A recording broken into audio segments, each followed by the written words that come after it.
it got to a point where it was affecting my mental health, and I actually fell into depression, and I was actually like, it's sad, I actually had like a breakdown as well during my time. I feel like I needed to go through that, and I feel like it was a rock bottom moment. And there was a quote that says, rock bottom has more lessons than the mountaintops.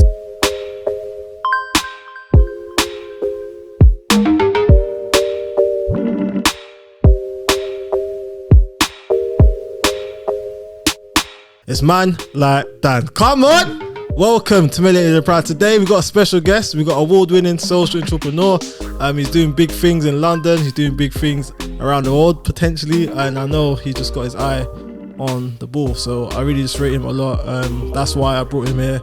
I feel like wherever I just see him, like it's always like praise being made to your name, innit? And that's kind of why I brought you, because I was like, wow, like, who is this guy? This guy's always shining. I think I tried to message you somewhere else before, maybe LinkedIn. I was like, nah, I'm gonna persist with this guy. There's certain people you gotta persist for, innit? And so that's why I thought, let me bring him here, innit? And you're just a shining star, and wanna see you winning more, innit? But I believe that there's a story behind you, innit? And I believe that experience is a teacher. So I wanna know what's been going on, and for you to kind of like share some sort of like gems for the audience to understand. So first of all, thank you for coming on, and it's a pleasure to meet you. Yeah, so, thanks for having me.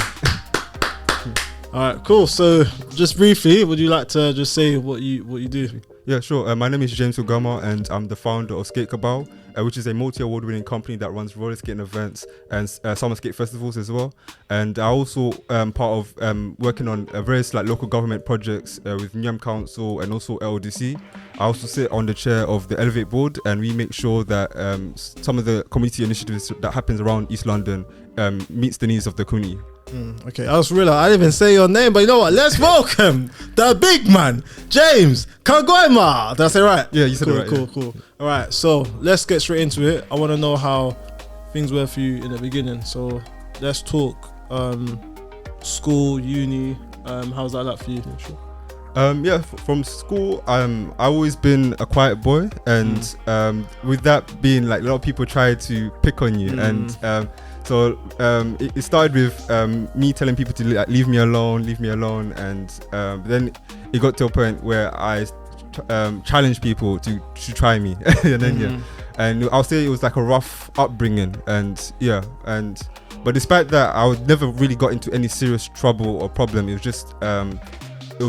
It created like a chip in my shoulder as I grow older. Yeah. What's your family background? I'm from Kenya. Kenya. Many siblings? Yeah, with baby sister. Oh, little sister. Okay, cool. So they're trying to pick on you being quiet. Some people try to take your quietness for weakness. Yeah, definitely. And also they find out. And your kindness as well. Yeah. But so that's what was happening to you. And so, what were the things that you found out about secondary school that you found a bit difficult?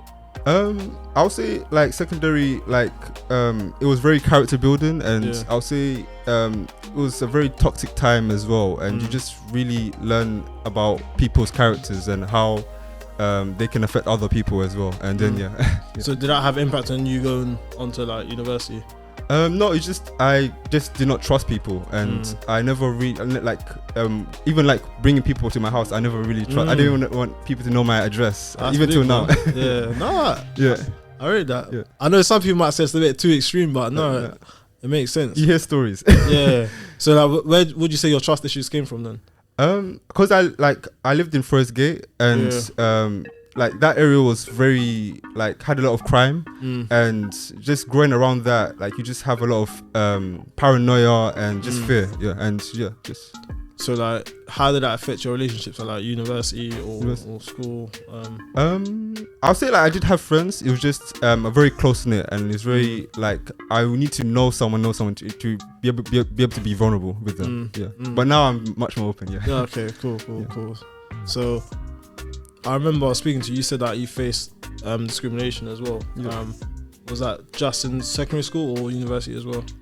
I'll say like it was through like secondary and sixth form and uni as well. And Wait, so what capacity? So like how did it come about?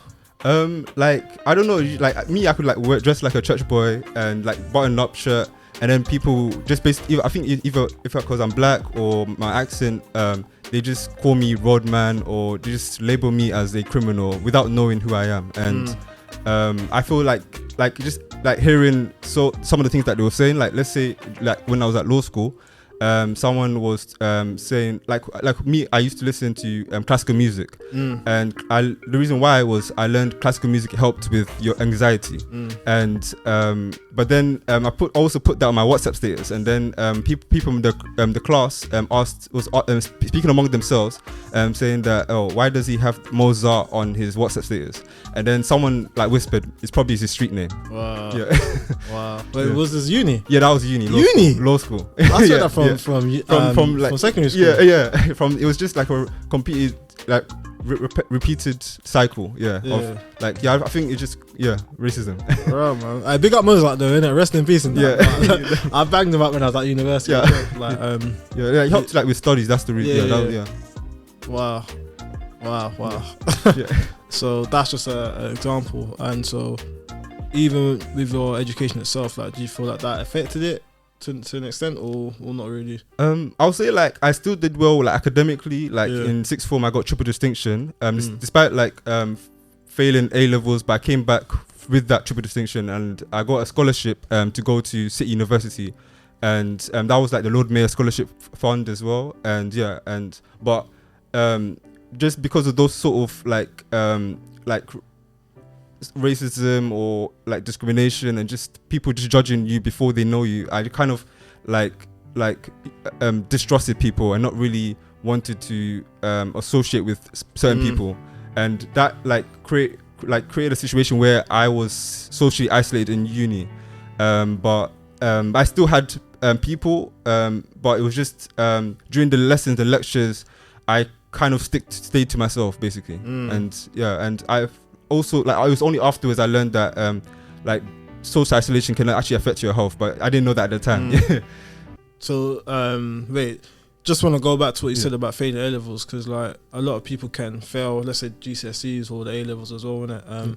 But you still continued even though you had that setback. So like, what sort of advice you have to those that have failed at A levels or have failed the GCSEs? Yeah, I'll say just because you've like fell over the first hurdle, I think you should just keep on going, and like you always improve as you keep on the consistency basically. Just keep going. Wise words. And so like you said, you didn't know that isolating yourself would affect your well-being. So what happened for you then? Because was it would you say that this led to something like damaging for your well-being? Actually, like as time went on, like during my time in uni, like I just found it hard, and like I did have a few people that I could go to just to share notes, and like we can just exchange like knowledge as well with law, but it got to a point where it was affecting my mental health, and I actually fell into depression, and I was actually like it's sad, I actually had like a breakdown as well during my time, and I had to take a step away from my studies and had to take a break. And what I did, I spent time, like I actually returned back to church as well, and I actually started to read more the Bible and go into church consistently. And I went back to gym as well. No, I didn't go back. I started for the first time. I went to gym and started to focus on my fitness, because I realized even like my daily routine was not good. I would just go uni, then come back home, and like either be on the console or social media, or even like with law. Like law, there's a lot of reading. You're just a lot of sitting down and reading. So that was not helpful to my health as well. And so but then after that, I feel that was like a moment where I feel like I needed to go through that, and I feel like it was a rock bottom moment. And there was a quote that says, "Rock bottom has more lessons than the mountaintops." So Wow, that's deep, man. That's deep. What year was that in? University? It was my third year, so 2018. Third year, 2018. Yeah, but that's a very vital year as well. And even like my first year, I had anxiety attacks. So like for example, I'm in the lecture room, and I think it was social anxiety, and sometimes I'll have like a little panic attack, and then I don't know. When the first time I done it, I actually called the ambulance, and they came, and then they just told me just panic attack, and then that was the first time you ever experienced it. Yeah, that's the first time, and it was just very weird. Oh wait, and so like you didn't even speak to anyone at the time, so like there's no one that you can share it with. I thought it was something serious, like I was dying. Wow. Yeah. Oh gosh. Yeah. And then you had the break. So go. Yeah. And then there was also first year exam period. I actually had my first time chickenpox. Yeah. As well. It was mad. And I had to but I did manage to recover just in time for when I had to go sit the exam. Yeah. So whilst I was at home, my mom was helping me apply the medicine for chickenpox. But whilst I was reading the law books, it was mad. Gosh. So all that happened as soon as you started university? Yeah, it was mad. It was just bumpy. Yeah. So you had that difficulty. Chickenpox. Yeah. Chickenpox. Wow. Yeah. Boy, man. Yeah. Yeah. So that happened, and then back to third year. You've had your breakdown. So after I had that breakdown, that's when it kind of hit me the way life was going. I need to change my life. After that, I was just consistently every Sunday I'm at church, and then every day I will go gym. I was at that day I was military mode. I was military mode throughout 2018, 2019, and So what was the reason why you didn't speak up when you was feeling low? Like, do you feel like you genuinely just didn't know that you was that down, or I think it was arrogance. I think it was just it was even though this, I think there's something called delusions of grandeur, and and I feel like at that time I thought I was better than anyone, and but it was that moment that brought me down and humbled me. I think it was a very humbling experience, and then I learned so much from that experience. I had so many lessons. I feel like once you hit a low, you can never go any lower. I feel like once, they said that once you hit rock bottom, the only way to go is up. So yeah. Wow. It's the fact that you said you felt like it had to happen. It was the low. I lost in terms of mentally. I lost I think there was one time I went to a restaurant, and I was in Westfield, and I was walking. When I walked to that restaurant, even though there was lots of people, I felt completely alone. I felt completely alone.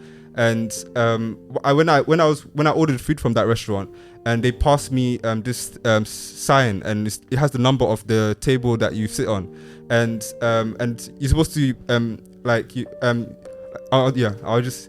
so basically they told me to go sit at the table, and then I was trying to find my table, but I just found out that the thing I'm holding was supposed to, I can just sit anywhere. I just put it on the table. I would want to vibrate.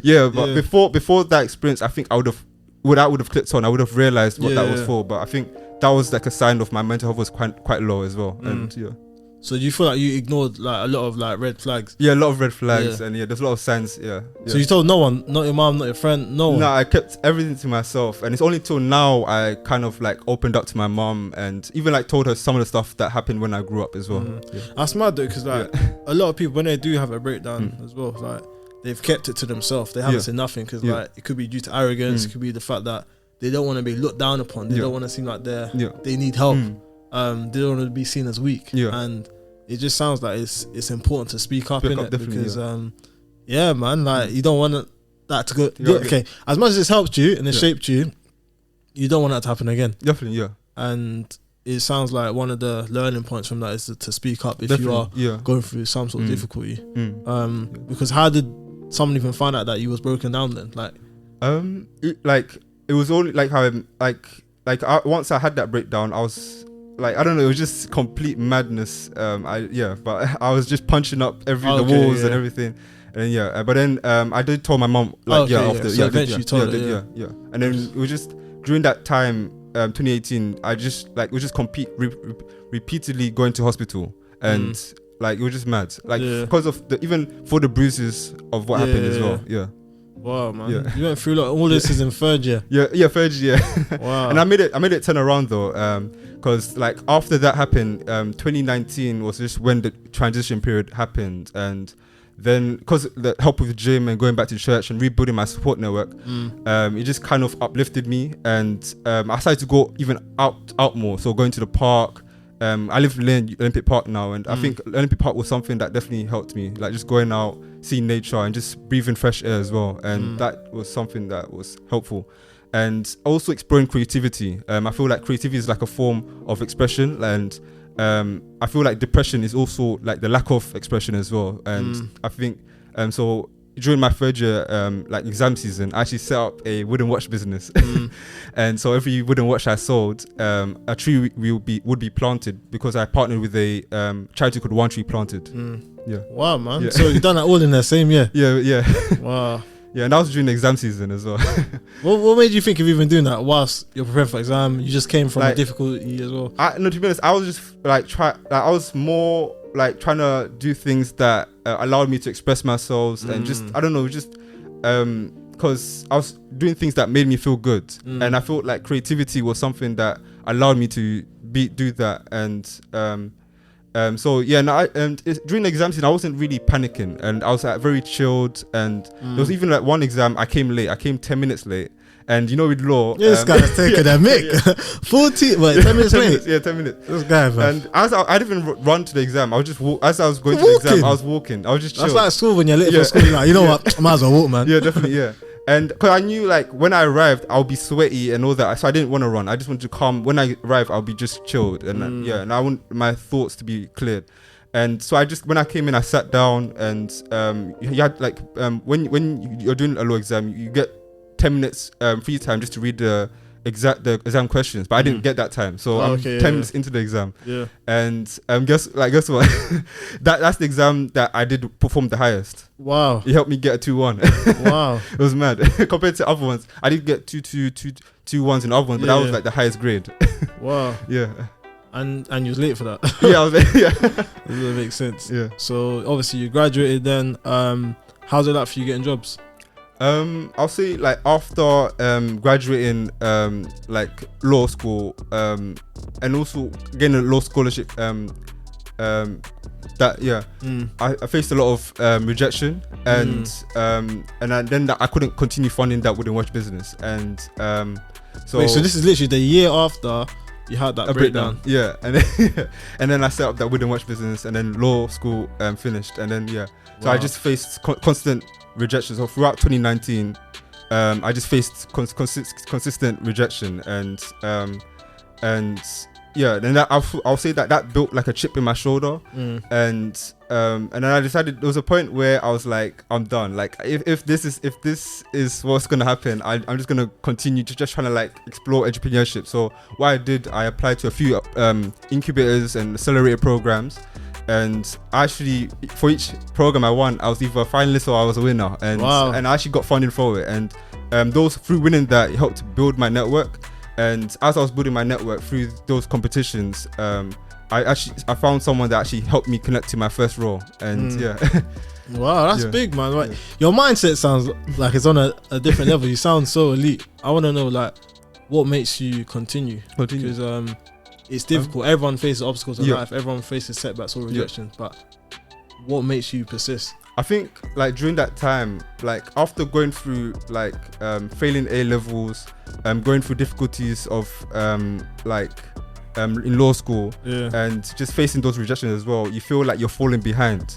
And like and also I have a very burning desire to succeed. Like from young, I always wanted to succeed, and like feeling like you're behind, you just want to work 10 times harder. And also being a black man, you also have to work 10 times harder. And that's what you've been told by your parents, school, and so I think the thing that keeps on me going is just like I just want to do well in life, and and also I do come from a single parent household, and I want to help my mom. And now I am able, I'm in the capacity to do that now, but I'm saying like at that time, that was what my thoughts. Yeah, I just don't want to be in that situation where you're struggling and you're helpless. Yeah. So you always knew your why, like why you actually wanted to achieve success, and how that would look like for you. I wouldn't say I knew how.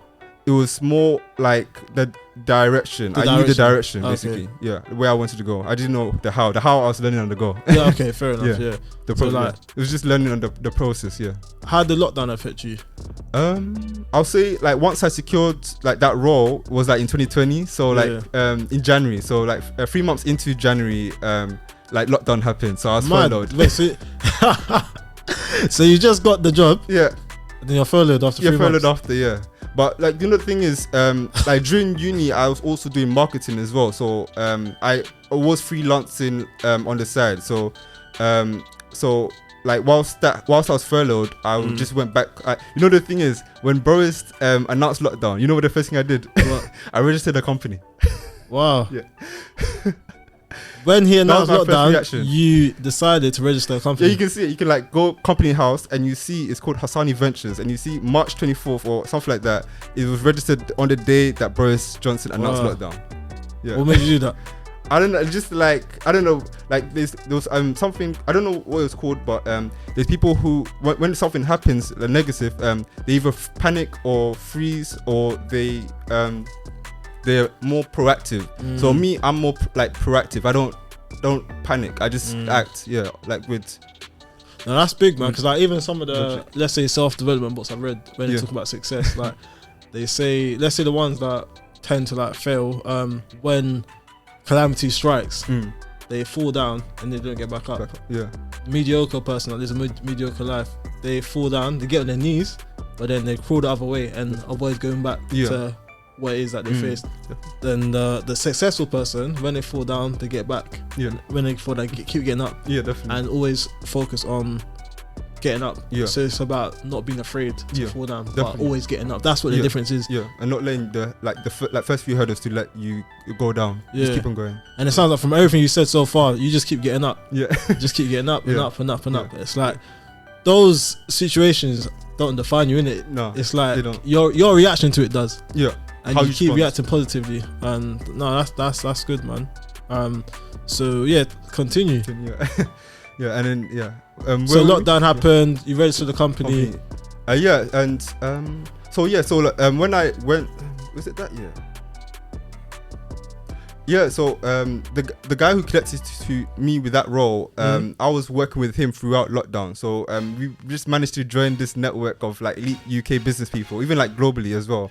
And during that lockdown, I feel like even though it was a time of hardship and things were like going wrong and there's like a virus going around, I feel like it was a time where a lot of things have accelerated for me in terms of my network and career, and I got to meet a lot of like established business people, successful people, and from all walks of life, either for like people who work with the royal family, government, and like people who have scaled business, like they'll scale business and then they'll sell it off, and then scale another business and then they sell it off. And just being around those people, like I don't know, just you learn a lot and you just kind of absorb that energy that they had. And and I made sure that during that time, like I've kind of like utilized that and just like learn from them basically. And there's a quote that says that the reason why I stand tall is because I stand on the like great like big giants before me. Yeah, that's powerful, man. Hey, look at these bars.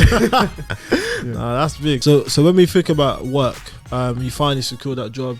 The work setting is not always the best, and I want to know like whether you face any sort of challenges in the work setting. Yeah, someone like at that company, I don't know, they had it out for me, and they're always nitpicking, and the only quick way I could say like how they were Karen basically, like they were, and so they kind of like they managed to nitpick, and I eventually got unfairly dismissed, and I got fired from that job just for a little tiny mistake, and so I was out of a job, and so I joined like a startup program, and just to have like that support network, and through that program I met other founders, and it was just a nice like safe space just to rebuild myself after being unfairly dismissed. And but then and through that program we always had check-ins, so that was helpful as well, and it just helped me go back to that creativity, and also just expressing myself. And but how did you feel though? Because like you being unfairly dismissed, even though you know that actually just nitpicking. Like, how did you feel? I felt like, when they invited me to the meeting to tell me that I was fired, I already knew what that meeting was for, and I was already applying for roles, and then and when they told me, I was just chill. I said, okay, that's fine, and then I left that meeting, and then then like I applied to that program, like the deadline was like 5 p.m. and I applied like 4:40.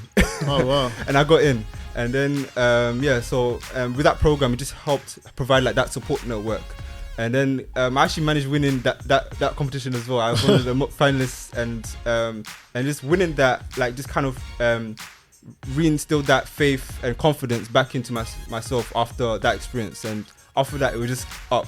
Yeah. Wow. So exactly. So after that was up, yeah. Yeah. Imagine.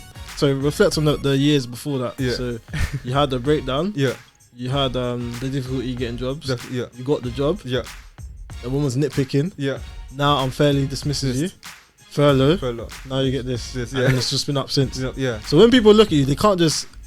No one should envy basically, Yeah. because they don't know your story. Definitely. Yeah. That's my point. Like when people look at people that are doing well, they don't know what they've had to face to get to where they are. Yeah. And like just hearing some of the struggles you face, like not everyone would come out the other side, innit? Yeah. So like you deserve everything that you're getting right now, and it just shows you that as life goes on, we are gonna face some challenges, innit? Yeah. But where there's a challenge, there's always like a reward, innit? There's always some form of victory. Definitely. Whenever you think about anything in life, whether it's planting a flower into the ground or like pregnancy, it doesn't happen straight away. The child doesn't come forth straight away. Like it takes time, and you've been grinding, so all your efforts are not going in vain, innit? Obviously, it's a shame you've gone through those things, innit? But I feel like it's character building. The way you're talking like one of those like professional athletes. Like your mindset's just like so on point, innit? Thank you. And it's good, and yeah, it's inspiring.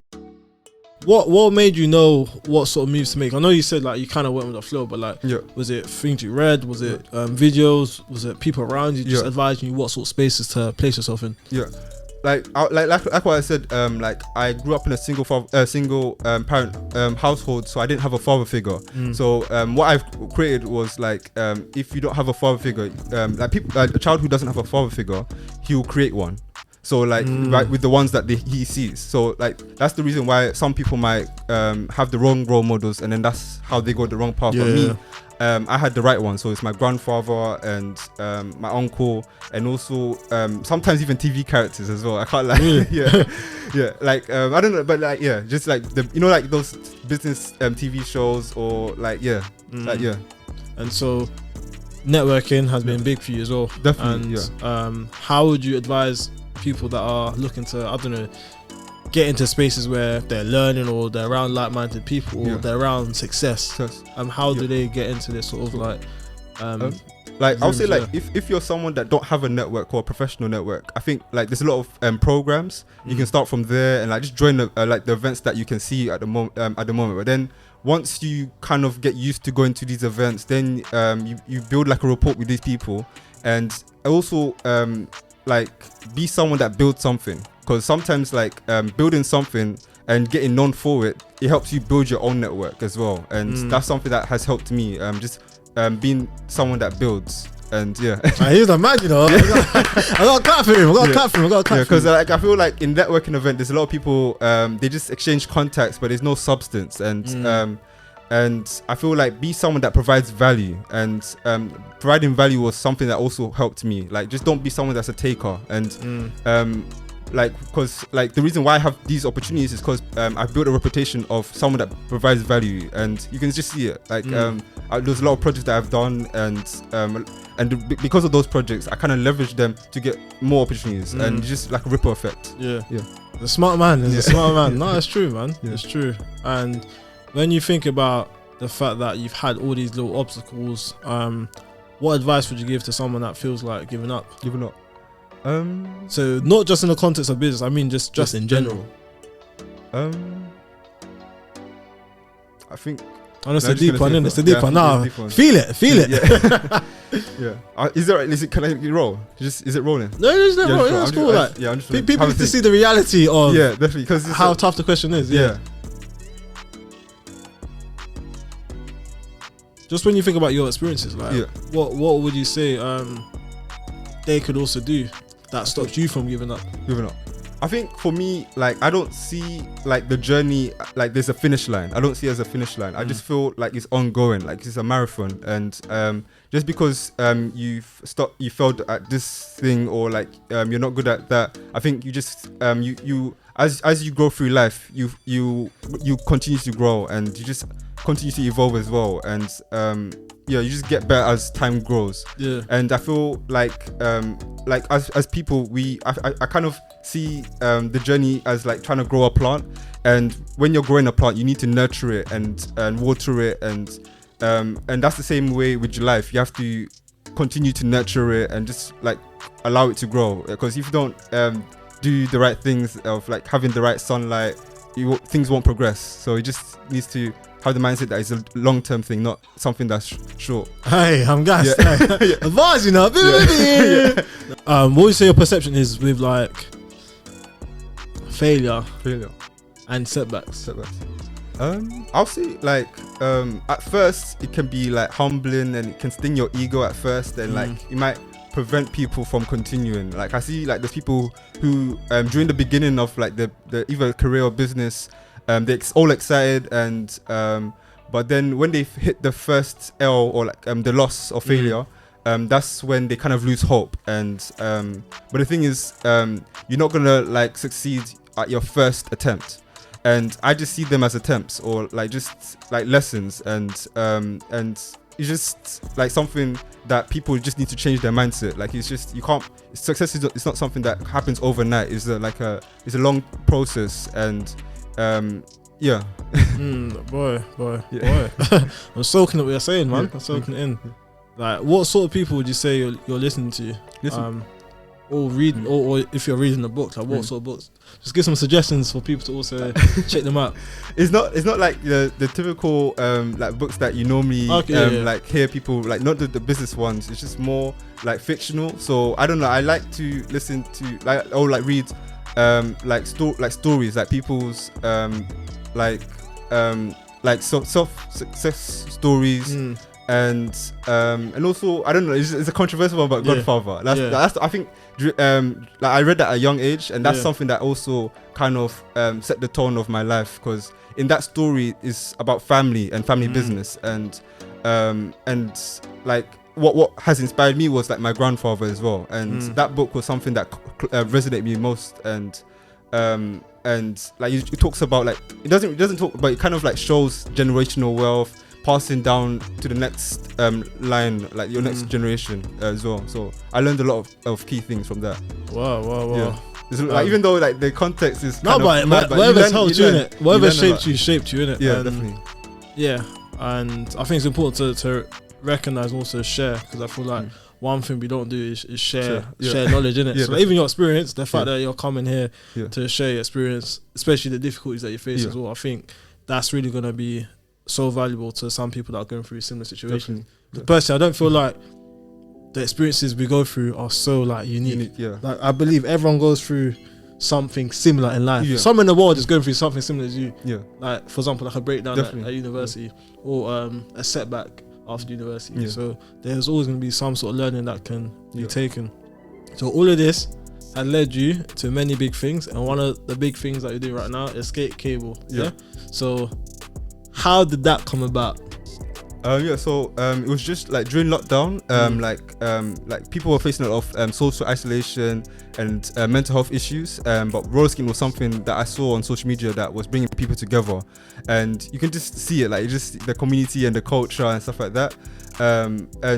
When I first started skating, I did not plan to start a business. It was just more of a hobby at first, and like it was just something that I just wanted to experiment with, and so I went to with my cousin to the park, and we didn't think that there would be other people there, and we actually saw people, and like I don't know, I feel like as soon as you put on the skates, you just become part of the community. So the people that we saw there, they just welcomed us with open arms. They added us to the group chat, and from there we just went to meet up, different events, and then I've just caught like a passion for skating, and then food. But the thing was that when I did go to those events and meetups, people were saying there's a lack of dedicated spaces for skating, and it was just like a repeated thing, like something that I keep hearing every time I go skating. Like, there's not that many spaces, and like there's people. I've heard that there's people doing petitions or trying to fundraise, and there's little success there. So I've had experience of grant fundraising and managing projects, so I decided to do something about it. So I done like research, and I used that research to help with my pitch to my local council, and it was at this competition, competing with other community groups, and I was among the winners to secure that grant as well. You love a pitch, man. That's good. So you saw the gap, and you addressed it, man. Definitely. So that's the thing about you. When you observe something, you don't just like observe it and do nothing with it. You make an action Actually, after that. Yeah, I'll say like I'm someone that's very like solution focused, and like I don't like if someone is keep complaining about something, I'm just some like that tries to find a solution for that. Yeah. I want to challenge you on that. Yeah, I'm gonna challenge you. So okay, when you think about the black community right now, things are moving forward.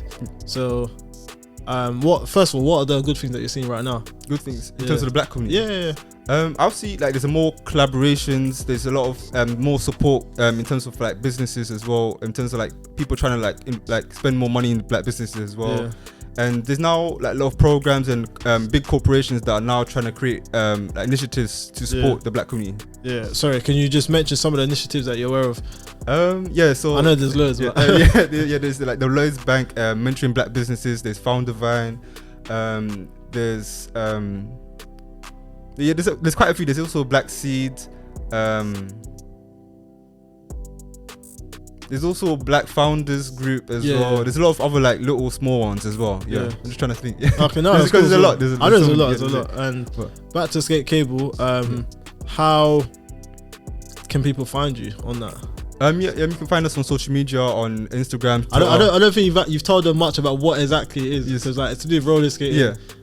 So with Skate Cabal, we do roller skating events where there's skate coaching lessons, summer skate festivals, and open jam skate sessions. And with the open skate jam, we have like a DJ that plays like live music, and with its Afro beats or R&B, and like people just jam and like Is it for specific age groups or? For my sessions, like we separate them with slots. So there's like a family session, and then there's sessions for adults, and there's also like different confidence levels. So whether you're beginner or advanced as well. Oh, so you literally teach people how to? Not me. Cool. I hire people to do the skate coaching. Yeah, I like to like because like when you're building a business, you want to like delegate and like build and grow. How much? Huh? How much are people getting? Or you don't want to? How much? No. Good prices. No, that's good. And I just realized I've been saying it wrong. It's Skate Cabal. Oh no, you said it right. I said Cable. Oh, yeah, Skate Cabal. Yeah. Skate Cabal. Okay, cool. And so you're saying it started off in Newham, but it's branched out to other areas of London as well. Yeah, definitely. Yeah, and I'm hoping to probably like franchise and like try different regions as well, and probably create like a cabal of places. Yeah. If there's like one thing that you don't mind sharing, like what would you say is your long-term vision for your business? Like just like in terms of advice for people, or just no your vision for my vision. I want to like create a brand, and just like a movement that kind of allows people to have safe spaces and just express themselves, and just continue to just good vibes basically. Good vibes, man. Good vibes. And like what you're doing already, you're bringing good vibes to the street. Because like you said, one of the things that you notice is like you've been in toxic environments, you've been in spaces where you've been discriminated as well, and you're trying to now create this environment for everyone to just have a good vibe. And the roller skate provides that outlet as well. And like you're involved in many different things. Like you're really making the most of every minute of your life. and it's nice to see. So if there was like one thing that you would say you are proud about the most within the black community, what would you say that would be?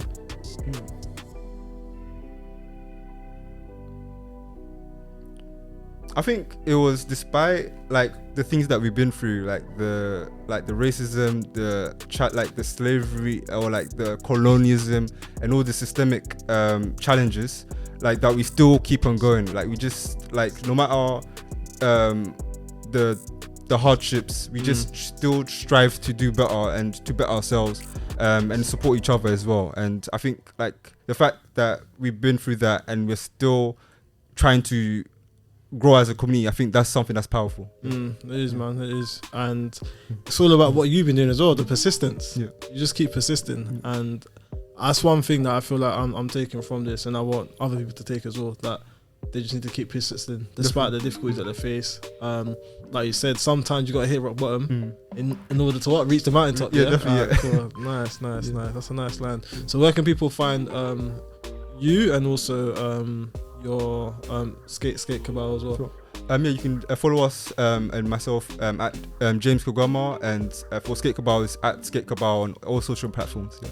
Okay, cool. And lastly, what would you say is on your heart first? What would you like to say to your brothers and sisters in terms of like, I guess it can be related to what we've discussed right now, but some form of words of encouragement.